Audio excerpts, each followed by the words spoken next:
Hello வணக்கம். இது உங்கள் சிவி ஜோன். எப்படி இருக்கீங்க? இப்போ பார்த்தீங்கன்னா ஒரு சம்பவம், அதாவது விஜய் பார்வதியோட கண்ணை பார்க்கும்போது உண்மையிலேயே பார்த்தீங்கன்னா கண் கலங்குது. ஏன்னா மேலே மட்டும் வீங்கி இருந்தது நேற்று, இன்றைக்கி காலையில் பார்த்தீங்கன்னா கண்ணுக்கு கீழேயும் வீங்கியிருக்கு. எவ்வளோ கொடுமையாக இருக்கும் பாருங்கள். கண் வியூவே ஒழுங்காக இருக்காது. இந்த மெட்ராஸ் ஐ வந்திருக்கும், நிறைய பேருக்கு வந்திருக்கும். அந்த டைம் எப்படி வீங்கும் கண், ஐயோப்பா வெறுப்பாக இருக்கும் அந்த டைம். ஐயோ அந்த வியூவே ஒழுங்காக தெரியாது, அந்த மாதிரி இப்போ இருக்குது.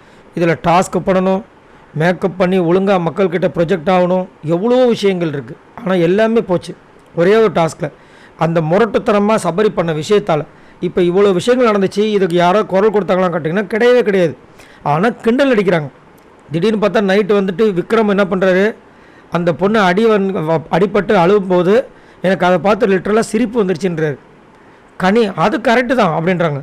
கனிக்கு சிரிப்பு வந்துச்சான். என்னையா நடக்குது? ஒரு பொண்ணுக்கு இவ்வளோ கஷ்டம் நடந்திருக்குது, கண் இவ்வளோ பெருசாக வீங்கி அழுவுது, எனக்கு பார்த்து சிரிப்பு வருதுன்னு சொல்கிறீங்க. இவ்வளோ நாளாக நான் நல்லவன் போட்டிங்களே வேஷம், இதான் உங்கள் நல்லவன் வேஷமா சே அப்படி இருந்தது. இப்போ என்னடனா நம்ம ரம்யா, விக்ரம், எஃப்ஜே பேசுகிறாங்க. நோட் பண்ணிக்கோங்க, இந்த 3 பேரும் இதுக்கு முன்னாடி பேசியிருப்பாங்களா? இப்போ இதான் வந்துட்டு அந்த இதெல்லாம் வந்து ஒன்று சேருது. ஏன்னா எண்ணத்தோடு தானே சேருன்னு சொல்லுவாங்க பார்த்தீங்களா, அந்த மாதிரி அந்த எண்ணத்தோடு இவர் வாக்கியம் வராப்பில். ஏன்னா அவரோட விஷயங்கள் தான் இப்போ வந்துச்சு வெளியே. என்ன சொல்கிறார் எஃப்ஜே, அந்த பக்கம் அந்த அம்மா போகிறாங்க, யார் நம்ம விஜய் பார்வதி வந்துட்டு இதுக்கு போகிறாங்க, கன்வென்ஷன் ரூமுக்கு டாக்டரை செக் பண்ணுறதுக்காக. அதை வந்துட்டு பார்த்துட்டு சொல்கிறார், இப்போ தான் பார்வதி அழகாக இருக்காங்களாம். எவ்வளோ நெக்கில் பார்த்தீங்களா? அந்த அடி இவருக்கு ஊந்துருந்தா எவ்வளோ மோசமான ஒரு மனநிலைமையில் இருக்காங்க பாருங்க. ரம்யா ஜோக்கோட சொல்கிறாங்க, சி பாவம் மேலே மட்டும் தான் வீங்கி இருந்தது, ஆனால் இன்றைக்கி இங்கேயே வீங்கி இருக்குது, ரொம்ப கஷ்டமாக இருக்கும் அப்படின்னு. ஆனால் அவர் அந்த மாதிரி சொல்கிறாரு, சொல்லி சிரிச்சுட்டு அதுக்கப்புறம் வந்துட்டு வாட்டர்மெலன் சார் பக்கத்தில் இருக்கும்போது நேற்று வந்துட்டு விக்ரம் கலாச்சிருப்பார். அப்போ வந்து வாட்டர்மெலன் சார் அதுக்கும் சிரிச்சுக்கிட்டே வந்துட்டு பக்கத்தில் விஜய் பார்வதி கண்ணில் வந்துட்டு இந்த ஐஸ் கட்டி வச்சுருப்பார். இந்த பொண்ணு சண்டை போட்டிருக்கோம், அது ஒரு அந்த மாதிரி கலாச்சிருப்பார். அதை சொல்லி வெறுப்பேற்றி ஜாலியாக சிரிச்சிட்ருக்காங்க. ஆனால் அதாவது அதையும் இன்னொன்று சொல்கிறார், இந்த மக்கள் வேறு இதை வந்துட்டு பாவம் நினச்சி, ஐயோ பாவம் நினச்சி ஓட்டை போட்டுருவாங்க என்னத்தான் சொல்ல அப்படின்னு மக்களை வேறு கலாய்க்கிறாங்க.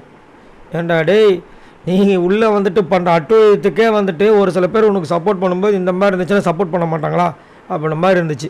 ரைட், இதை பற்றி உங்களோட கருத்துக்களை சொல்லுங்கள். ஒருத்தங்க வந்துட்டு ஒரு அடிபட்டு வருத்தத்தில் இருக்கும்போது ஆறுதலாக இருந்துச்சுன்னா அவங்களோட கேரக்டர் வெளியே தெரியும். இவங்க இந்த மாதிரி கிண்டல் அடிக்கும்போது இவங்களோட கேரக்டர் எவ்வளோ சீப்பாக இருக்குது பாருங்களேன். இப்போ எஃப்ஜேவோட கேரக்டர் தெரியும் நம்மளுக்கு, அது முதலேருந்தே அப்படி தான். ரம்யா கொஞ்சம், ஆனால் விக்ரம் பண்ணது தான் ரொம்ப ஷாக்கிங்.